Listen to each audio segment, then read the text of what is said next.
ಎಲ್ಲರಿಗೂ ನಮಸ್ಕಾರ, प्रणाम है।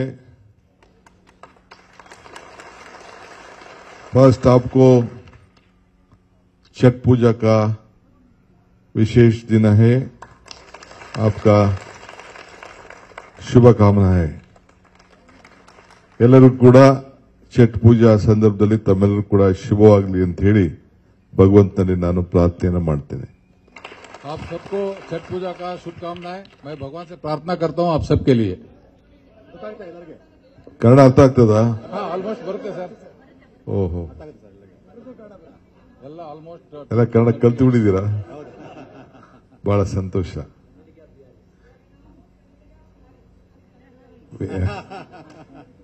ನಿನ್ನೆ ತಾನೇ ಕನ್ನಡ ರಾಜ್ಯೋತ್ಸವ ಕಾರ್ಯಕ್ರಮ ಮಾಡಿದ್ದೀನಿ। ಬಹಳ ವೇದಿಕೆಯಲ್ಲಿರುವಂತ ಎಲ್ಲ ನಿಮ್ಮ ಬಿಹಾರ ಸಂಘದ ಎಲ್ಲ ಪದಾಧಿಕಾರಿಗಳೇ, ಅಧ್ಯಕ್ಷರೇ, ನಮ್ಮ ಮೇಯರ್ ಸಂಪತ್ ಇದ್ದಾರೆ, ನಮ್ಮೆಲ್ಲ ಪದಾಧಿಕಾರಿಗಳು ಕೆಳಗಡೆ ಕೆಲವರೆಲ್ಲ ಕೂತಿದ್ದಾರೆ, ನಮ್ಮ ಮುಖಂಡರುಗಳು ಎಲ್ಲ, ನಿಮ್ಮನ್ನೆಲ್ಲ ಭೇಟಿ ಮಾಡುವಂತ ಒಂದು ದೊಡ್ಡ ಅವಕಾಶ ಇವತ್ತು ನನಗೆ ಸಿಕ್ಕಿದೆ। ನಾನು ನಿಮ್ಮ ಅಧ್ಯಕ್ಷರು ಕೇಳಿದೆ, ಎಲ್ಲರೂ ನಿಮ್ದು ಸಮುದಾಯ ಭವನ ಇದೆಯಾ, ಆಫೀಸ್ ಇದೆಯಾ ಅಂತ ಈಗ ಕೇಳಿದೆ ನಾನು। ಆಫೀಸ್ ಇಲ್ಲ ನಮ್ದು ಅಂತ ಹೇಳಿದ್ರು। ನನಗೆ ಮುಜುಗರ ಆಗ್ತಾ ಇದೆ, ನೀವು ಯಾವತ್ತೂ ಬಂದು ನನ್ನ ಭೇಟಿ ಮಾಡಿಲ್ಲ। ಮೊದಲು ಒಂದು ಮಾತು ಹೇಳ್ತೀನಿ, ನಿಮ್ಮ ಸಂಘಟನೆಯವರು, ನಿಮ್ಮ ಸಮಾಜದವರು, ಬಿಹಾರಿ ಸಂಘಟನೆಯವರು ನಾನು ಬಂದು ಇನ್ನೊಂದು ವಾರ 10 ದಿನ ಆದ್ಮೇಲೆ ಭೇಟಿ ಮಾಡಿ, ನಾನು ನಮ್ಮ ಬಿಡಿಎಗೂ BMRD ಕಮಿಷನರ್ಗೆ ಹೇಳ್ತೀನಿ, ಏಕೆಂದ್ರೆ ನೀವೆಲ್ಲ ಸೇರಬೇಕು, ಒಂದ್ ಕಡೆ ಸೇರಬೇಕು, ಹಿಂಗೆ ಯಾರ್ದೋ ಜಾಗದಲ್ಲಿ ಸೇರೋದಲ್ಲ। ನಿಮ್ಗೆ ಸಮುದಾಯ ಭವನ ಕಟ್ಕೊಳ್ಳಿಕ್ಕೆ, ನೀವೆಲ್ಲ ಸಂಘಟನೆ ಮಾಡಲಿಕ್ಕೆ ಒಂದು ಜಾಗ ಮಂಜೂರು ಮಾಡಿ ಕೊಡ್ತೀನಿ। ನಾನೀಗಾಗಲೇ ಅಸ್ಸಾಂ ಹೋಗಿದ್ದೆ, ಜೊಬಿನ್ ಅವರ ಕೊನೆಯ ಅಂತ್ಯ ಸಂಸ್ಕಾರಕ್ಕೆ, ಅಲ್ಲೂ ಮಾತು ಕೊಟ್ಟು ಬಂದಿದ್ದೀನಿ। ಸಂಗೆ ಹೊರಗಡೆ ದೇಶದವರು ಕೂಡ ಇಲ್ಲಿ ಬಂದು ಬದುಕ್ತಾ ಇದ್ದಾರೆ, ಹೊರಗಡೆ ರಾಜ್ಯದವರು ಕೂಡ ಬಂದು ಬದುಕ್ತಾ ಇದ್ದಾರೆ। ಪಕ್ಕದ ರಾಜ್ಯದವರು ನೀವೆಲ್ಲ ಶ್ರಮಜೀವಿಗಳು, ಸುಮಾರು ವರ್ಷದಿಂದ ಇದ್ದೀರಿ। ಬಿಹಾರ್ ಅವರು ಇಲ್ಲ ಅಂದ್ರೆ ಇಂಥ ಒಂದು ಕಟ್ಟಡಗಳನ್ನ ಬೆಂಗಳೂರಿನಲ್ಲಿ ಕಟ್ಟಕ್ ಆಗ್ತಿರ್ಲಿಲ್ಲ। ಒಳ್ಳೆ ಕಾರ್ಪೆಂಟ್ರಿ ಕೆಲಸ ಇರ್ಬೋದು, ಎಲೆಕ್ಟ್ರಿಕ್ ಕೆಲಸ ಇರ್ಬೋದು, ಮನೆ ಕೆಲಸ ಇರ್ಬೋದು, ಬಿಲ್ಡಿಂಗ್ ಕನ್ಸ್ಟ್ರಕ್ಷನ್ ಕೆಲಸ ಇರ್ಬೋದು, ಎಲ್ಲದರಲ್ಲೂ ಬಹಳ ಶ್ರಮಪಟ್ಟು ಜೀವನ ಮಾಡ್ತಾ ಇದ್ದೀರಿ। ನಿಮ್ದು ಒಂದು ದೊಡ್ಡ ಇತಿಹಾಸ ಉಳ್ಳಂತ ರಾಜ್ಯ, ಬಹಳ ಸಂಸ್ಕೃತಿ ಇದೆ, ಒಳ್ಳೆ ದೇಶ ಇದೆ, ನಾವೆಲ್ಲ ಭಾರತೀಯರು। ನಾನು ಒಂದು ಕಾಂಗ್ರೆಸ್ ಪಕ್ಷದ ಅಧ್ಯಕ್ಷನಾಗಿ, deputy chief minister next point, ಪಕ್ಷದ ಅಧ್ಯಕ್ಷನಾಗಿ ನಿಮ್ಮ ಮುಂದೆ ನಿಂತಿದ್ದೇನೆ।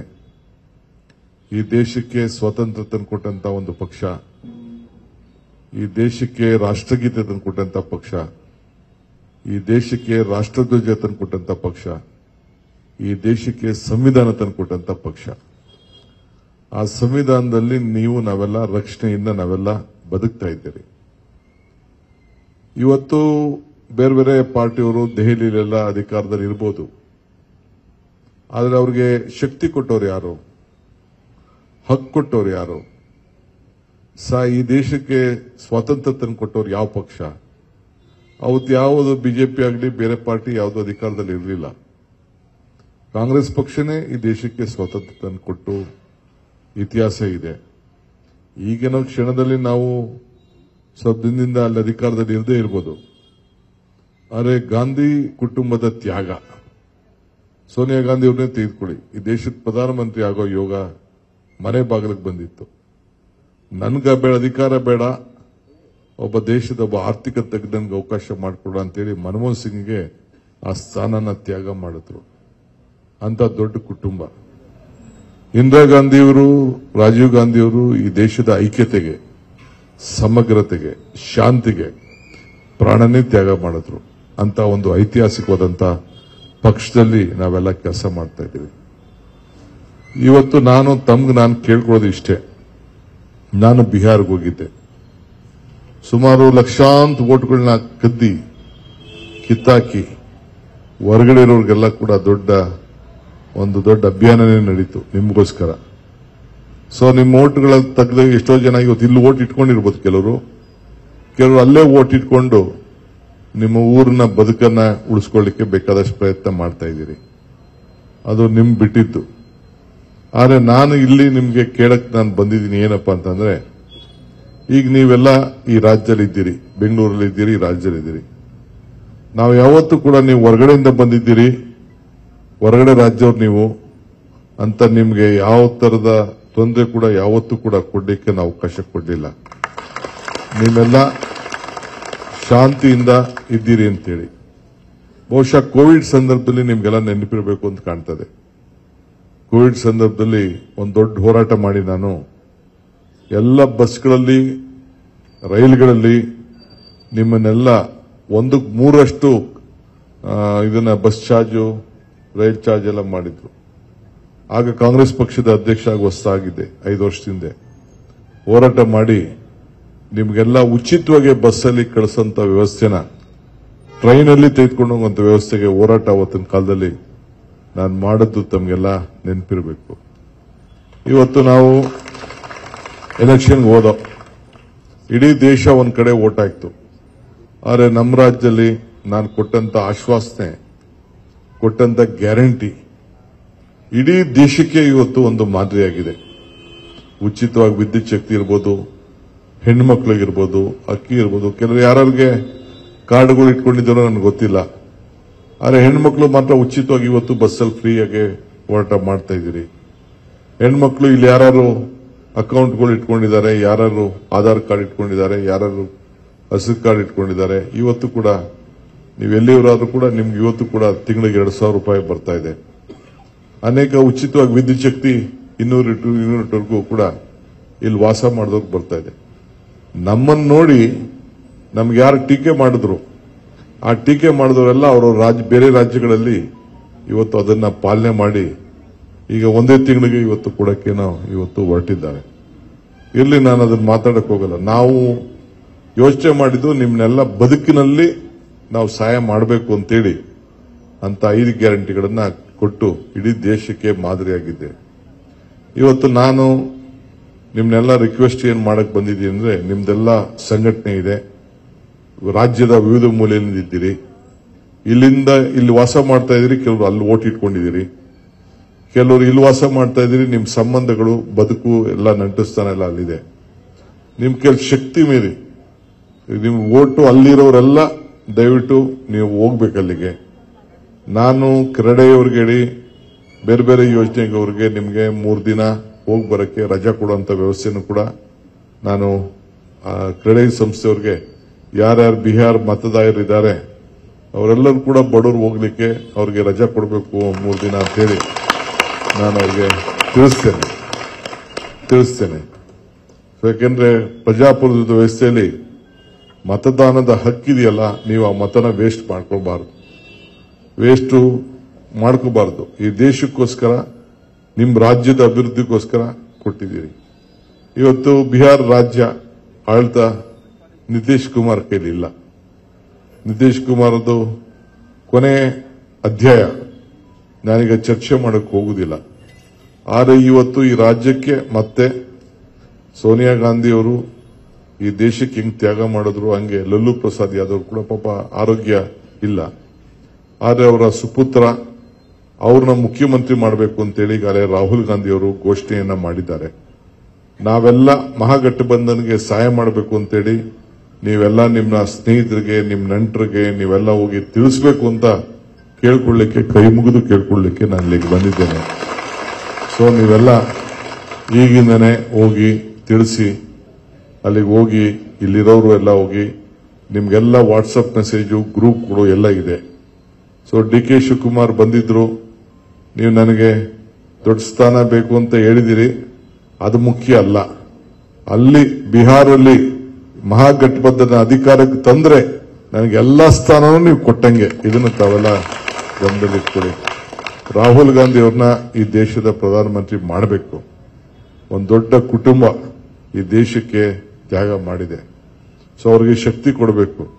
ಅದನ್ನೇ ಇವತ್ತು ತೇಜಸ್ವಿ ಅವರು ಇವತ್ತು ಘೋಷಣೆ ಕೂಡ ಮಾಡಿದ್ದಾರೆ. ನಾವೆಲ್ಲ ಅಣ್ತಂದಿರಂತೆ ಇರೋಣ. ಇಲ್ಲಿ ನಿಮ್ಮ ಸಂಸ್ಥೆಯವರಿಗೆ ನಾನು ಹೇಳ್ತಾ ಇದ್ದೀನಿ, ಇನ್ನೊಂದು ತಿಂಗಳೊಳಗಡೆ ನಾನು ಹೊಸ ನೋಟಿಫಿಕೇಶನ್ ರಿಸರ್ವೇಶನ್ ಮಾಡ್ಬಿಡ್ತೀನಿ. ಬೇರೆ ರಾಜ್ಯದ ಸಂಘಟನೆಗಳಿಗೆ ಕೆಲವು ಜಾಗ ಕೊಡ್ಲಿಕ್ಕೆ, ಯಾಕೆಂದ್ರೆ ನಿಮ್ಗೆಲ್ಲ ಸಂಘಟನೆ ಮಾಡ್ಲಿಕ್ಕೆ ಒಂದು ಆಫೀಸ್ಗೆ ಮಾಡ್ಬಿಡ್ತೀನಿ. ನೀವೆಲ್ಲ ಅರ್ಜಿ ಹಾಕೊಳ್ಳಿ. ಆಗ ನೀವೆಲ್ಲ ಸೇರಿ ನಿಮ್ದೆಲ್ಲ ಪುಟ್ಟ ಕಾಣಿಕೆ ತೆಗೆದುಕೊಂಡು ನಿಮ್ಮ ಸಂಸ್ಥೆಯವರು ಒಂದು ಬಿಲ್ಡಿಂಗ್ ನೀವೆಲ್ಲ ಸೇರ್ತಾ ಇರಬೇಕು. ನಿಮ್ಮ ಸಂಸ್ಕೃತಿ ಏನಿದೆ, ನಿಮ್ಮ ಪರಂಪರೆ ಏನಿದೆ, ನಿಮ್ಮ ಕಲ್ಚರ್ ಏನಿದೆ, ನಿಮ್ಮ ಮಿಲನ ಏನಿದೆ, ನಿಮ್ಮ ಬಾಂಧವ್ಯ ಏನಿದೆ, ನಿಮ್ಮಲ್ಲಿ ಒಗ್ಗಟ್ಟನ್ನ ಪ್ರದರ್ಶನ ಮಾಡುವಂಥದ್ದು. ಯಾಕೆಂದ್ರೆ ಜೊತೆಗೂಡು ಯಾವಾಗಲೂ ಇರಬೇಕು, ಜೊತೆಗೆ ನಿಮ್ಮ ಕಷ್ಟ ಸುಖಕ್ಕೆ ಹಂಚಿಕೊಳ್ಬೇಕು. ಏನಾದ್ರು ಯಾರಿಗಾರು ತೊಂದರೆ ಆಯ್ತು, ಸಮಸ್ಯೆ ಆಯ್ತು ಅಂದ್ರೆ ನಮ್ಮ ಹತ್ರ ಬಂದು ತಿಳಿಸಬೇಕು. ಶಿಸ್ತನ್ನು ಕೂಡ ಕಾಪಾಡಬೇಕು.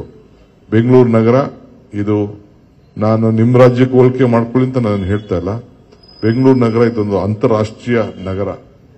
ಎಲ್ಲನೂ ಕೂಡ ನಾವು ಇಲ್ಲಿ ಸ್ವೀಕಾರ ಮಾಡ್ತಾ ಇದ್ದೇವೆ. 1,40,00,000 ಜನ ಇಲ್ಲಿದ್ದಾರೆ. ಗಾಡಿಗಳಿದೆ. ನಾನು ಇಲ್ಲಿ ಬ್ಯಾಟರಾಯನಪುರ ಒಳಗಡೆ ಎಂಟರ್ ಆಗ್ತಿದ್ದಂಗೆ ಇಷ್ಟು ದೊಡ್ಡ ಸಂಖ್ಯೆ ಇದೆ ಅನ್ನೋದು ನನಗೆ ಆಶ್ಚರ್ಯ ಆಯಿತು. ಕೃಷ್ಣ ಬೈರೇಗೌಡರಿಗೆ ಈಗ ನನಗೆ ಜಾಗ ಹಿಡಿರಲಿಲ್ಲ ಎಲ್ಲಿ ಮಾಡ್ತೀವಿ ಅಂತ. ಆಮೇಲೆ ಗೊತ್ತಾಯ್ತು ಇದು ಬ್ಯಾಟರಾಯನಪುರಕ್ಕೆ ಸೇರ್ತದೆ ಅಂತ. ಇಲ್ಲಾಂದ್ರೆ ಇನ್ನ ಅನೇಕ ಲೀಡರ್ಸ್ಗೆಲ್ಲ ನಾನು ಹೇಳ್ತಾ ಇದ್ದೆ, ಅವ್ರಿಗೂ ಕೂಡ ನೀವೆಲ್ಲ ಸಹಕಾರ ಕೊಡಿ. ಯಾರು ಓಟ್ ಇದೆ ನೀವು ಅವ್ರ ಪರವಾಗಿ ನಿಂತ್ಕೊಂಡಿರಿ. ಅವರು ಒಳ್ಳೆ ನಮ್ಮ ರಾಜ್ಯಕ್ಕೆ ಒಂದು ದೊಡ್ಡ ಭವಿಷ್ಯದ ಅವರು ಕೂಡ ಒಬ್ಬ ನಾಯಕರವರು. ಸೊ ಒಳ್ಳೆ ಕೆಲಸ ಅವರು ಕೂಡ ಮಾಡ್ತಾ ಇದ್ದಾರೆ. ಇಡೀ ಬೆಂಗಳೂರು ನಗರ ಮುಂದಕ್ಕೆ ಕಾರ್ಪೊರೇಷನ್ ಕೂಡ ಬರ್ತಾ ಇದೆ. ಯಾರು ಓಟ್ ಇದೆ ಹೊಸ ಗ್ರೇಟರ್ ಬೆಂಗಳೂರು ಮಾಡಿ ಇವತ್ತು ನಾನು ಅದಕ್ಕೊಂದು ಹೊಸ ರೂಪ ಕೊಡಬೇಕು ಅಂತ ಹೊರಟಿದ್ದೇನೆ. ತಾವೆಲ್ಲ ಸೇರಿ ನನಗೆ ಸಹಕಾರವನ್ನು ಕೊಡಬೇಕು. ಇವತ್ತು ಮಹಾಗಠಬಂಧನ್ ಏನಿದೆ, ಮಹಾಗಠಬಂಧನ ಏನು ಗುರುತುಗಳೇನಿದೆ, ಕಮ್ಯುನಿಸ್ಟ್ ಇರ್ಬೋದು, ಬೇರೆ ಪಾರ್ಟಿ ಇರ್ಬೋದು, ಲಲ್ಲು ಪಾರ್ಟಿ ಅವರು ಇರ್ಬೋದು, ನಮ್ಮ ಜೆಡಿ ಇನ್ನೊಂದು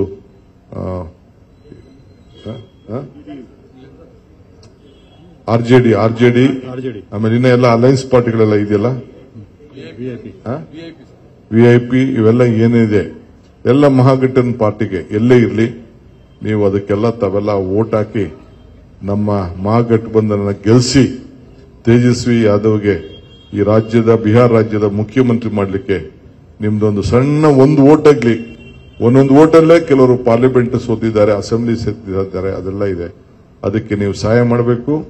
ಕಾಂಗ್ರೆಸ್ ಪಕ್ಷ ಕರ್ನಾಟಕ ರಾಜ್ಯದಲ್ಲಿ ಸಿದ್ದರಾಮಯ್ಯ ನೇತೃತ್ವದ ಸರ್ಕಾರ, ನಾನು ಪಕ್ಷದ ಅಧ್ಯಕ್ಷನಾಗಿದ್ದೀನಿ, ನಾನು ಉಪಮುಖ್ಯಮಂತ್ರಿ ಆಗಿದ್ದೀನಿ. ನಾವೆಲ್ಲ ನಿಮ್ ಜೊತೆ ಇದ್ದು ನಿಮಗೆ ಶಕ್ತಿ ತುಂಬಲಿಕ್ಕೆ ನಾವು ಬದ್ಧವಾಗಿದ್ದೇವೆ ಅನ್ನೋ ಮಾತನ್ನ ಹೇಳಲಿಕ್ಕೆ ನಾನು ಬಂದಿದ್ದೇನೆ. ನಿಮ್ಮ ಸಂಸ್ಥೆ ಅಧ್ಯಕ್ಷರು ಇಲ್ಲೆಲ್ಲ ಸೇರಿಸಿದ್ದಾರೆ, ನಿಮ್ಮನ್ನೆಲ್ಲ ಆಹ್ವಾನ ಮಾಡಿದ್ದಾರೆ. ನಾನು ಅವ್ರಿಗೆ ರಿಕ್ವೆಸ್ಟ್ ಮಾಡಿಕೊಂಡೆ ನಿಮ್ಮನ್ನೆಲ್ಲ ಸೇರಿಸಿ ಅಂತೇಳಿ, ನಿಮ್ಮನ್ನೆಲ್ಲ ಭೇಟಿ ಮಾಡಬೇಕು ಅಂತೇಳಿ. ಇವತ್ತು ನೀವೆಲ್ಲ ಇಷ್ಟು ದೊಡ್ಡ ಸಂಖ್ಯೆಯಲ್ಲಿ ಸೇರಿದ್ದೀರಿ. ಮುಂದಿನ ದಿನದಲ್ಲಿ ಬೇರೆ ಸಂದರ್ಭದಲ್ಲಿ ಬಂದು ನಾನು ನಿಮ್ಮನ್ನೆಲ್ಲ ಭೇಟಿ ಮಾಡ್ತೇನೆ. ನಿಮ್ಮ ಸಂಬಂಧ ಇಟ್ಕೊಳ್ಳೋಣ. ನೀವು ಕರ್ನಾಟಕದಲ್ಲಿ ಇಲ್ಲಿ ಬೆಳೀತಾ ಇದ್ದೀರಿ, ಇಲ್ಲಿ ಬದುಕ್ತಾ ಇದ್ದೀರಿ, ಕನ್ನಡ ಮಾತಾಡ್ತಾ ಇದ್ದೀರಿ. ಇದಕ್ಕಿಂತ ಖುಷಿ ನನಗೆ ಇನ್ನೇನಿದೆ. ಎಲ್ಲ ನೀವೆಲ್ಲ ಕನ್ನಡಿಗರಾಗ್ಬಿಟ್ಟಿದ್ದೀರಿ. ಆದ್ರೆ ನಿಮ್ಮ ಮೂಲ ಊರು ನೀವು ಮರಿಬೇಡಿ. If you forget the root you will not get the fruit. ನಿಮ್ಮ ಫ್ರೂಟು ನೆನ್ಪಿಟ್ಕೊಂಡಿರಿ, ನಿಮ್ಮ ಮೂಲ ನೆನ್ಪಿಟ್ಕೊಳ್ಳಿ, ನಿಮ್ಮ ಬೇರ್ ನೆನ್ಪಿಟ್ಕೊಳ್ಳಿ.